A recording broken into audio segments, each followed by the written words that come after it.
Hi ಸ್ನೇಹಿತರೆ, ಎಲ್ಲರಿಗೂ ನಮಸ್ತೆ. ನಾನು ಇವಾಗ ಹೋಗ್ಬಿಟ್ಟು ಏಳುಮಲೆ ಕನ್ನಡ ಮೂವಿಯನ್ನು ನೋಡ್ಕೊಂಬಂದೆ ಸ್ನೇಹಿತರೆ. ಹೇಗಿತ್ತಪ್ಪ ಅಂದರೆ ಮೂವಿ ಮಾತ್ರ ಚಿಂದಿ ಆಗಿತ್ತು ಸ್ನೇಹಿತರೆ. ಬನ್ನಿ ಮೂವಿ ಹೇಗಿತ್ತು ಅಂತ ಎಕ್ಸ್ಪ್ಲೈನ್ ಮಾಡ್ತೀನಿ ಸ್ನೇಹಿತರೆ. ಇದು ಹೊಸಬ್ರು ಮಾಡಿರೋದು. ರಾಣಾ ಅನ್ನೋರು ಹೀರೋ, ಪ್ರಿಯಾಂಕಾ ಅನ್ನೋರು heroine. Movie pure love story ಇದೆ ಸ್ನೇಹಿತರೆ. ಲವ್ ಸ್ಟೋರಿನಲ್ಲಿ ಯಾವ ರೀತಿ ಇದೆ ಅಂದರೆ, ತಮಿಳ್ನಾಡೋಳು ಹುಡುಗಿ, ಕರ್ನಾಟಕದವನು ಹುಡುಗ, ಅವರಿಬ್ರು ಒಟ್ಟಿಗೆ ಮೈಸೂರಲ್ಲಿ ಮೀಟ್ ಆಗಬೇಕು ಅಂತ ಇರುತ್ತೆ. ಆ ಮೈಸೂರಿಗೆ ತಮಿಳ್ನಾಡಿಂದ ಅಂತ ಟೈಮಲ್ಲಿ ಏನಾಗುತ್ತೆ ಅಂತಂದರೆ, ಅದೇ ಒಂದು ಮೂವಿ.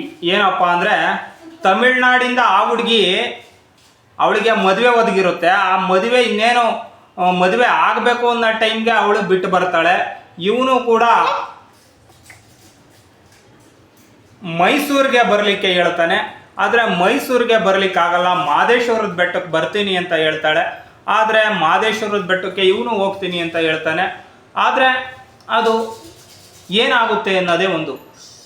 ಈ ಫಿಲಮ್ ಹೇಗಿದೆ ಅಂದರೆ, ಪ್ರತಿಯೊಂದು ಹಂತದಲ್ಲೂ ಕೂಡ ಟ್ವಿಸ್ಟನ್ನು ಪಡ್ಕೊಳ್ತಾ ಹೋಗುತ್ತೆ ಸ್ನೇಹಿತರೆ.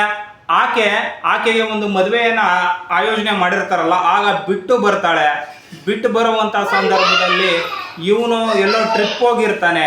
ಟ್ರಿಪ್ ಹೋದಾಗ ಅವ್ರನ್ನ ಮೈಸೂರಿಗೆ ಪಿಕಪ್ ಮಾಡಿಬಿಟ್ಟು ಮೈಸೂರಿಂದ ವಾಪಸ್ ಬರುವಂಥ ಸಂದರ್ಭದಲ್ಲಿ ಏನಾಗುತ್ತೆ ಅಂತಂದರೆ, ಒಂದು ಹಂದಿ ಆತನ ಕಾರ್ಗೆ ಅಡ್ಡ ಬಂದು ಸತ್ತೋಗ್ಬಿಡುತ್ತೆ. ಆ ರಕ್ತ ಇರುತ್ತೆ. ಆ ರಕ್ತದ ಆಧಾರದ ಮೇಲೆ ಅಲ್ಲಿ ಚೆಕ್ ಪೋಸ್ಟಲ್ಲಿ ಏನು ಮಾಡ್ತಾರೆ ಅಂದರೆ, ಪೊಲೀಸ್ನವರು ಅವನ್ನ ಹಿಡ್ಕೊಂಡೋಗಿ ಹಿಟ್ ಆ್ಯಂಡ್ ರನ್ ಕೇಸ್ ಮಾಡಿದ್ಯಾ ಅಂತ ಹೇಳಿಬಿಟ್ಟು ಇದಕ್ಕೆ ಹಾಕ್ತಾರೆ. ಅದಕ್ಕೆ ಸ್ಟೇಷನ್ನಿಗೆ ಕರ್ಕೊಂಡು ಹೋಗ್ತಾರೆ. ಅಲ್ಲಿಂದ ಟ್ವಿಸ್ಟ್ ಇದೆಯಪ್ಪ. ಮೂವಿ ಮಾತ್ರ ಅಲ್ಟಿಮೇಟ್ ಇದೆ. ಕ್ಷಣಕ್ಕೂ ಕೂಡ. ಇನ್ನೂ ಫುಲ್ಲೆಲ್ಲ ಹೇಳೋಕ್ಕೋದ್ರೆ ಮೂವಿನೇ ಹೇಳಿಬಿಡು ಅಂತ ಕೇಳ್ತೀರ. ಫುಲ್ಲೆಲ್ಲ ಹೇಳಲಿಕ್ಕಾಗಲ್ಲ. ಯಾಕಪ್ಪ ಅಂದರೆ ಕಷ್ಟಪಟ್ಟು ಸಿನಿಮಾ ಮಾಡಿದ್ದಾರೆ. ಸಿನಿಮಾದವ್ರಿಗೆ ಅವ್ರಿಗೂ ಕೂಡ ಬೇಕಲ್ಲ, ಸ್ವಲ್ಪ ಜನ ಹೋಗಿ ನೋಡಬೇಕಲ್ಲ. ಸೊ ಅದರಿಂದ ಮೂವಿ ಲವ್ ಸ್ಟೋರಿ ಅಂದರೆ ಹೆಂಗಿರಬೇಕು ಅಂದರೆ ಹಿಂಗಿರಬೇಕು.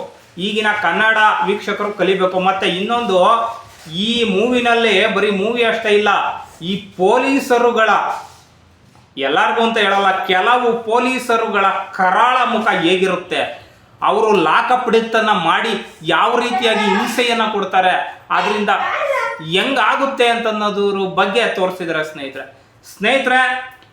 ದಯಮಾಡಿ ನೀವು ಒಂದ್ಸಲಿಯ ಮೂವಿಗೆ ಹೋಗಿ. ನಾನೇನೋ ಹೋಗಿ ನೋಡ್ಕೊಂಬಂದೆ, ನಾನು ನನ್ನ ಫ್ರೆಂಡ್ ನಾಗರಾಜ್ ಅವರ ಜೊತೆ. ತುಂಬಾ ಚೆನ್ನಾಗಿತ್ತು, ಅಲ್ಟಿಮೇಟ್ ಆಗಿತ್ತು ಸಿನಿಮಾ ಮಾತ್ರ. ಸಿನಿಮಾ ಯಾವುದೇ ಕಾರಣಕ್ಕೂ ಕೂಡ ಎಲ್ಲೂ ಬೋರ್ ಹೊಡಿಸ್ತಿಲ್ಲ. ಬಿಕಾಸ್ ಆಫ್ ನನಗೆ 2.5 ಅವರ್ ಸಿನಿಮಾದಲ್ಲಿ ಕ್ಷಣಕ್ಕೂ ಕೂಡ ಕುತೂಹಲ, ಏನಾಯಿತು ಮುಂದೇನಾಯಿತು. ಆ ಪೊಲೀಸ್ ಪಾತ್ರದಲ್ಲಿ ಕಿಶೋರ್ ಮಾಡಿದ್ದಾರೆ, ಸೂಪರಾಗಿ ಮಾಡಿದ್ದಾರೆ. ಆದರೆ ಪೊಲೀಸ್ನವ್ರು ಮಾತ್ರ ಎಷ್ಟು ಬೇಜಾರಾಗಿಬಿಡ್ತು ಅಂದರೆ, ಅಷ್ಟು ಟಾರ್ಚರ್ ಕೊಟ್ಟು ಬಿಡ್ತಾರೆ ಆ ಹುಡುಗನಿಗೆ. ಆತ ಮಾಡಿಲ್ದೇ ಇರುವಂತಹ ತಪ್ಪಿಗೆ ಆತ ಹೋಗಿಬಿಟ್ಟು ಅಲ್ಲಿ ಟಾರ್ಚರ್ ಅನುಭವಿಸ್ತಕ್ಕಂಥ ಪರಿಸ್ಥಿತಿ ಬರುತ್ತೆ ಸ್ನೇಹಿತರೆ. ನಿಮ್ಗೇನು ಅನಿಸುತ್ತೆ ಒಂದ್ಸಲಿ ಮೂವಿ ನೋಡಿ ಮತ್ತೆ ಮೂವಿ ನೋಡಿಬಿಟ್ಟು ಏನನ್ಸುತ್ತೆ ಹೇಳಿ ಅಂತ ಹೇಳ್ತಾ ಈ ಒಂದು ಪುಟ್ಟ ವಿಡಿಯೋವನ್ನು ಇಲ್ಲಿಗೆ ಮುಗಿಸ್ತಾ ಇದ್ದೀನಿ. ಜೈ ಹಿಂದ್, ಜೈ ಕರ್ನಾಟಕ, ಜೈ ಭುವನೇಶ್ವರಿ.